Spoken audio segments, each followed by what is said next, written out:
आपके हृदय में प्रकट हो जाए। भगवान के दिव्य गुण आप निरंतर चिंतन करें। जितना भगवान के गुण को सुनेंगे उतना ही भगवान में प्रेम बढ़ता जाएगा। भगवान के शील को याद करेंगे, भगवान के कारुण्य को याद करेंगे, भगवान के स्वभाव को याद करेंगे। क्या हम जैसे पतित का भगवान उद्धार करेंगे? हट से जटायुगी की बात याद कर। क्या हम जैसे अधम को भगवान तारेंगे? अहल्या जी को याद कर। भगवान के सारे चरित्र इसीलिए हैं ताकि उन गुणों को याद करके हम भगवान की ओर दौड़ पड़े। और हमारी रघुनाथ जी को इतनी करुणा सागर, उनकी करुणा का कोई पारावार ही नहीं है। हमेशा ही हाथ ऐसे किया जाता है। आप जगन्नाथ जी का दर्शन करो, जगन्नाथ जी का हाथ ऐसे जाता है, ऐसा लगता है सबको गोद में लेने के लिए जगन्नाथ जी तैयारी है। राम जी महाराज की चित्र जल्दी बैठे हुए नहीं मिलते। क्यों? भगवान राम खड़े ही रहते हैं। ये सोचते हैं कि कोई भगत आएगा तो हमें उठने में देर लगेगी, पहले से ही खड़े रहो। भगवान राम धनुष धारण करते हैं। क्यों धारण? तो हमको आपने साइड कर दिया। जब धनुष टेढ़ा है, इस टेढ़े मेरे धनुष को आप शरण में ले सकते हैं तो हमने क्यों नहीं? कभी भी आप क्लेम कर सकते हैं। तो भगवान ने आपका परित्याग नहीं किया। आप कितनी भी बड़े पापी हो, कोई दिक्कत नहीं, कभी भी भगवान की शरण में आओ। जानकी नाथ का हृदय बहुत बड़ा, बहुत बड़ा। तो भगवान की चरण कमल की ओर जाने के लिए, उनके दिव्य गुणों में पागल होने के लिए और सदा सदा के लिए उनका ही बन जाने के लिए कथा सुनी जाती है। अभी कथा सुनने के बाद भी, भगवान के दिव्य गुणों को सुनने के बाद भी यदि हम भगवान के नहीं बने तो हमसे बड़ा गद्दार कोई नहीं, हमसे बड़ा अधर्मी कोई नहीं, हमसे बड़ा कोई पाषाण हृदय नहीं। भगवान अवतार क्यों लेते?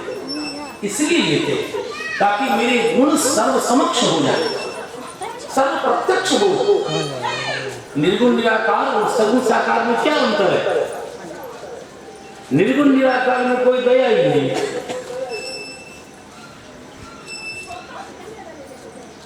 अरे निर्गुण शब्द का अर्थ है इसमें कोई दया नहीं, गुण नहीं। दया तो बहुत श्रेष्ठ गुण है। तो जिस ईश्वर में दया ही नहीं है तो हमारा क्या कल्याण करेगा? खा।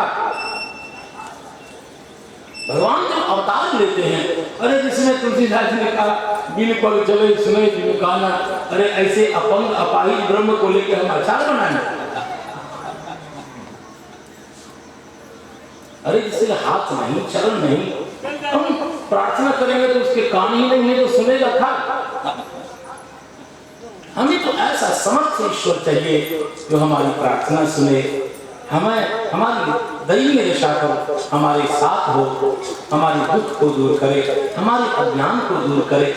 इसलिए भक्तों ने सभी साकार भगवान को पसंद किया। गोपिकाओं ने कहा, उद्धव जी ने कहा कि ईश्वर निर्गुण निराकार है। गोपिकाओं ने कहा ऐसे ब्रह्म, अपंग अपाहिज ब्रह्म को आप ही रखो। कर बीनु कैसे गाये दुही है हमारी गल, पद बीनु कैसे नाची थिरती दिखाई। जब हमारे भगवान के पास हाथ ही नहीं होगा तो कैसे तो हमारी गाय दूहेगा, चरण नहीं होंगे तो कैसे नाच करके हमें भगवान दिखाएंगे।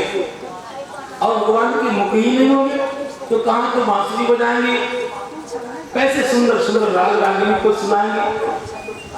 उद्धव जी आपका जो ब्रह्म है ना, उस ब्रह्म को अपने पॉकेट में रखिए। उस ब्रह्म की कोई जरूरी नहीं है आप फालतू ब्रह्म की। अन्य गुणिया सब उसी ब्रह्म को ले, अपंग अपाहिज ब्रह्म को लेकर पागल होता है। भक्ति मार्गियों ने कहा ऐसा ब्रह्म हमारे किसी काम का नहीं, हमारी दैवी दशा पर जिसको ध्यान आ जाए, समर्थ जो न हो, हमें जो अपने हृदय से लगावे।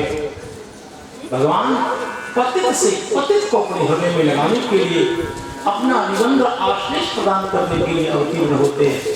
भगवान के अवतार का यही प्रयोजन है। भगवान सबके पास जाते हैं। वीर कोल किरात, भगवान को बहुत बड़ा विद्वान नहीं चाहिए, बहुत आचरणमान भी नहीं चाहिए। और इसी बात को प्रमाणित करने के लिए राम जी ने बंदर भाव से मित्रता की। बंदर भाव में क्या ज्ञान है, कौन एमए है, कौन पीएचडी। यदि पढ़े लिखे लोग कोई भगवान मिलने लग जाते, पैसे वाले नहीं कोई भगवान मिलते, गुणवान कोई भगवान मिलते, ये पैसे वाले भगवान को खरीद के और ताला में बंद करके रख देते। हम लोग को भगवान देखने को भी नहीं मिलते। इसीलिए ऐसे दया में भगवान के प्रति हमारा प्रेम हो, भाव हो, आत्मीयता हो। आज लगता है माताओं की भक्ति जबरदस्त उमड़ पड़ी है, तो सभी माताओं को थोक में एक साथ प्रणाम करता हूँ। और आप लोग विराजे विराजे कहो श्री सीतारामचंद्र भगवान की जय। आज जो हमारे सामने पसंद है थोड़ा उस पर दृष्टिपात करते हैं और थोड़ा विचार भी कर लेते हैं। जब मैं कथा से उतर जाऊं तब एक साथ ही हो जाता तो बड़ा आनंद आता। चलिए भगवान की जो इच्छा है। देखो राम कथा में एक बहुत बड़ा प्रश्न है कि भगवान ने सीता जी को निर्वासन क्यों दिया। सीता जी को भगवान ने उस अवस्था में वन क्यों भेज दिया। थोड़े अशिष्ट शब्दों में बोले तो सीता जी का परित्याग भगवान ने क्यों किया। विचार तो होता है। लौकिक दृष्टि से हिंदी के समालोचकों ने, कुछ समीक्षकों ने इसे कई ग्रंथ बने, माताओं की ओर से जानकी जी के वकील बनकर कई माताएं सामने हो गई। और मैंने सुना कि शायद लखनऊ में या दिल्ली में कोर्ट में एक रिट दायर किया गया भगवान राम के नाम से। या आपने उस अवस्था में सीता जी को वनवास क्यों दिया। कोर्ट में लंबित है केस, क्यों? ठीक है, प्रजातंत्र है, राजा कोई बात तो पूछी जा सकती है, आपने ऐसा क्यों किया। संसार बड़ा विचित्र विचित्र है भैया। भले उनके प्रारब्ध में भगवान का दर्शन न हो, लेकिन केस तो कर ही सकते। कितनी छूट प्रजातंत्र में, ये तो अधिकार है भी। अखबार में मैंने पढ़ा था इंडिया टुडे में कि भगवान राम के नाम से केस दर्ज किया लोगों ने। उसी केस की सफाई देने के लिए मेरे सामने भगवान राम ने इतना कठोर निर्णय क्यों लिया। पहले तो जरा आरोपी के पक्ष से थोड़ी चर्चा हो जाए, बात समझ में आती है कि क्या सीता माता भगवान की जो पत्नी है, क्या उनको सुखी रहने का अधिकार नहीं है। क्या वो अयोध्या की प्रजा नहीं है। एक प्रजा के कारण आपने इतना बड़ा निर्णय लिया, क्या जानकी जी आपकी प्रजा नहीं है। और अनेक प्रकार की युक्ति से ऐसा लगता है कि भगवान को ऐसा नहीं करना चाहिए था। लेकिन कर्तव्य के क्षेत्र की दृष्टि से पति का कर्तव्य क्षेत्र बहुत छोटा होता है राजा की अपेक्षा। राजा का जो दायित्व है, उसका जो कार्य क्षेत्र है, उसके एक एक चरित्र का जो प्रभाव है वो बहुत व्यापक होता है। राजा की एक एक चेष्टा का प्रभाव जनता के ऊपर पड़ता है। बड़े लोगों के ऊपर सबकी दृष्टि होती है, उसका छींकना, उसका मुस्कुराना सब न्यूज बन जाता है। अभी मोदी जी को सर्दी हो जाए, अखबार में आ जाए मोदी जी सर्दी से परेशान, बड़े आदमी है। और हमारे गांव में कई लोग खांसते रहते हैं, किसको न्यूज नहीं बोलता। बड़े आदमी, सबकी नजर उन पर है, कुछ भी हो जाता है तो न्यूज बन जाता है। इसका अर्थ है कि जो बहुत भगवान राजा है, पूरी की पूरी प्रजा को उनसे अपेक्षा है। राम जी के समय राजतंत्र है, राजा की एक चेष्टा यथा राजा तथा प्रजा, ऐसी मान्यता है। कुछ भी राजा करता है प्रजा उसका अनुगमन करती ही करती है। और उस रजक ने यही तो आरोप लगाया था कि सीता जी को भगवान ने अपने यहाँ रख लिया, अब इस प्रकार की कमी होने पर हमें भी अपनी पत्नी को रखना पड़ेगा। पत्नी गलती करके आएगी तो भी जब राजा ही रख रहा है तो हम काहे नहीं रखेंगे, ये आरोप। तो भगवान ने राजधर्म, प्रजा पालन धर्म और प्रजा को सदुपदेश, एक सच्चा संदेश देने के लिए कि राजा केवल अपने खाने पीने भोग विलास के लिए नहीं होता, प्रजा की एक एक रुचि का अनुमोदन करने के लिए होता है। अपनी एक एक चेष्टा से, हरकत से प्रजा में सही संदेश संक्रमित करने के लिए होता है। नियम यदि प्रजा के लिए है तो राजा के लिए भी है। जिस अपराध पर प्रजा को दंड मिलता है, क्यों नहीं राजा को उसी अपराध पर दंड किया जाए? और समान दृष्टि के लिए भगवान ने पूछा था कि आपको शिकायत किससे है? प्रजा ने कहा कि जानकी जी से। ठीक है, तो श्री जानकी जी को दंडित होना होगा। आपको क्या लगता है? भगवान ने सामने भी देखा, अग्नि परीक्षण कराया स्वयं। और ऐसे भगवान राम ने जो जानकी जी को दंडित किया, आपकी भाषा में जंगल भेज दिया, तो क्या भगवान राम को हर्ष हुआ होगा? कह सकते थे मैंने देखा है अग्नि परीक्षण, हमारी जानकी परम शुद्ध है। लेकिन भगवान राम के कहने से जन साधारण में वैसा प्रत्यय नहीं होता जैसा प्रत्यय, जैसा विश्वास श्री जानकी माता ने जो अपने को सत्यापित किया है उस समय हुआ। दूसरी बात, भगवान राम संसार के लोगों को ये दिखाना चाहते हैं कि पत्नी कहते किसको है।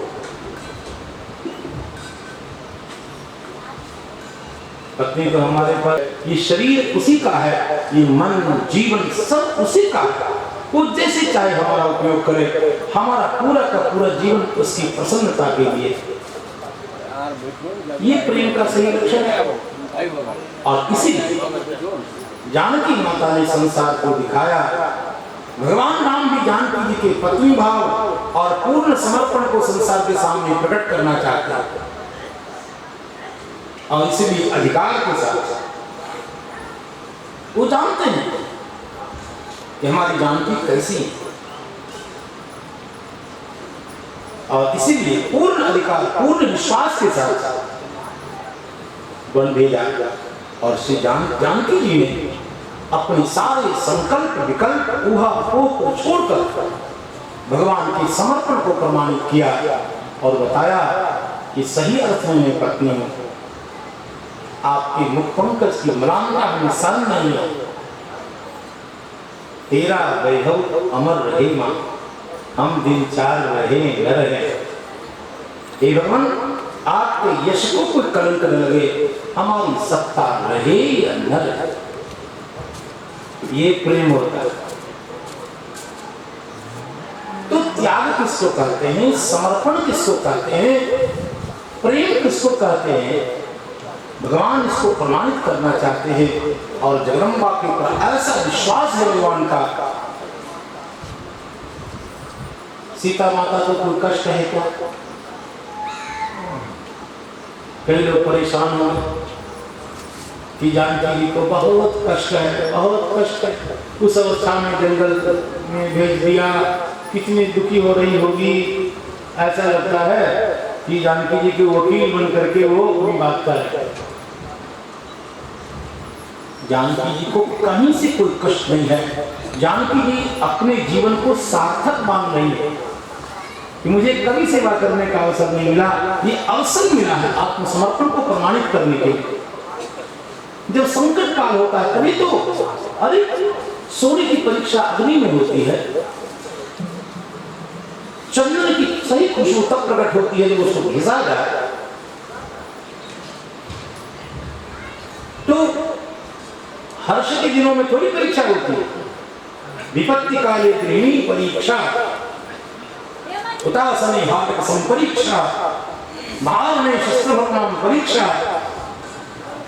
और जानकी को कोई कष्ट नहीं। जब जगदम्बा जानकी माता ने अपने सतीत्व को प्रमाणित करने के लिए भगवान की सभा में उपस्थित हुई है, तो श्री जानकी जी ने सबसे पहले भगवान राम को प्रणाम किया और भगवान राम से जानकी जी ने निवेदन किया कि भगवान एकदम प्रसन्न मुखमंडल, जब जब मेरा अवतार हो तो आप ही मेरे पति बने। जानकी जी का ये वचन प्रमाणित करता है